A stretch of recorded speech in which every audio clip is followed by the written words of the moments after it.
GeM தொலைக்காட்சி நேயர்களுக்கு வணக்கம். கர்த்தருடைய நாமத்திற்கு மகிமை உண்டாவதாக.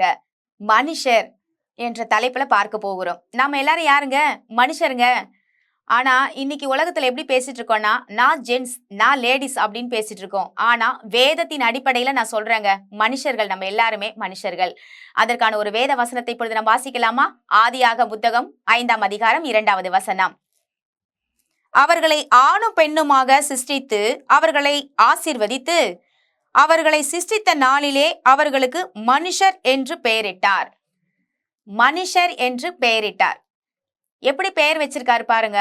எடுத்த உடனே நீ ஆண் பெண் அப்படின்னு சொல்லல, ஆணும் பெண்ணுமாக சிருஷ்டித்து மனுஷர் என்று பெயரிட்டார். ஆனா இன்னைக்கு ஜெனரேஷன்ல என்னன்னா, நான் பெண், என்னாலையும் முடியும் அப்படின்னு நிறைய பேர் சொல்றாங்க. சில பேரு ஆண்கள் என்ன சொல்றாங்கன்னா, நான் தான் ஆம்பளை, நான் தான் என்னால செய்ய முடியும், நீங்கள்லாம் பெண்கள், உங்களால எதுவும் முடியாது இப்படின்னு பேசிக்கிறாங்க. ஆனா வேதத்தின் அடிப்படையில இப்படியெல்லாம் நம்ம பேசுறது ரொம்ப தவறான காரியங்க. ஆண்டவர் ஆணும் பெண்ணுமாக சிருஷ்டித்தார். முதல் மனிதன் ஆதாமை எப்படி படைச்சாரு? முதல் மனிதனை தன்னுடைய ரூபமாக ஆண்டவர் களிமண்ணால எடுத்து ஒரு பொம்மையை செஞ்சு நாசியிலே சுவாசத்தை ஊதுறார். ஊதி ஜீவ சுவாசத்தை அவர் கொடுத்து ஜீவ ஆத்துமா ஆனான் என்று நம்ம பார்க்கிறோம். ஆண்டவருடைய முதல் மனிதனுக்கு பாருங்க, ஆண்டவருடைய சுவாசத்தை கொடுக்கிறாரு. ஃபர்ஸ்ட் எய்ட் பண்ண மாதிரி இருக்கு இல்லையா? மூக்குல பாருங்க சுவாசத்தை ஊதுறாரு. ஊதி அவனுடைய உயிரை கொடுத்த அப்புறமா என்ன செய்யறாரு பாருங்க. மனிதன் தனிமையாய் இருப்பது நலமல்ல என்று ஏற்ற துணையை உண்டாக்குவோமாக அப்படின்னு சொல்லிட்டு இங்கு அயர்ந்த நித்திரையே ஆதாமுக்கு வர பண்றாரு. மெடிசன்ஸ் கொடுக்குறாருன்னு நினைக்கிறேன்.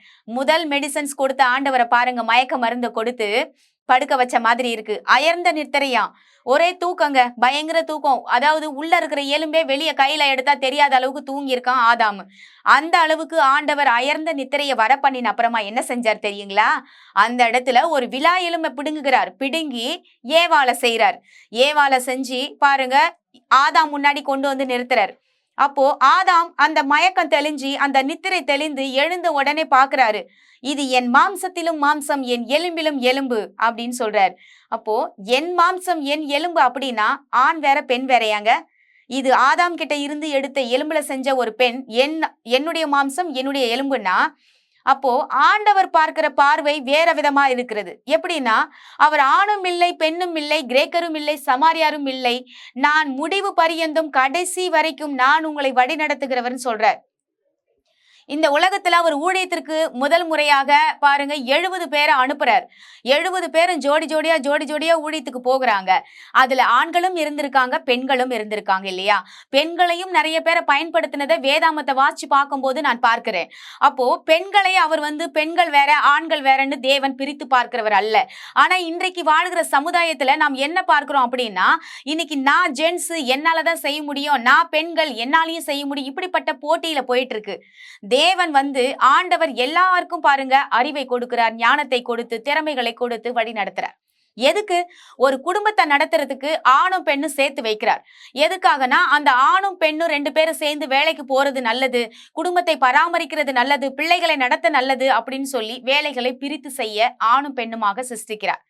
அப்போ இத ஒரு பெரிய விஷயமா எடுத்துக்கிட்டு நான் ஆம்பளை, நான் இப்படிதான் பண்ணுவேன் அப்படின்றதும், பெண்கள் நானும் வேலைக்கு போவேன், எனக்கும் திமிரு இருக்கு, எனக்கும் இது இருக்குன்றதும் அப்படி வேதத்தின் அடிப்படையில பேசல. ஆண்டவர் சொல்லுகிறது ஆணும் இல்லை பெண்ணும் இல்லை. முதல்ல நம்ம மனுஷன் ஃபர்ஸ்ட் நினைக்கணும். நம்ம எல்லாரும் யாருங்க? மனிதர்கள். எல்லாருமே எதற்காக படைக்கப்பட்டிருக்கோம் தெரியுங்களா? தேவனுடைய திட்டத்தை நிறைவேற்ற இங்க ஒரு ஆணும் அவசியம், பெண்ணும் அவசியம். பெண்கள் குடும்பத்தை நடத்தினாதான் ஆண்கள் வேலைக்கு போக முடியும்.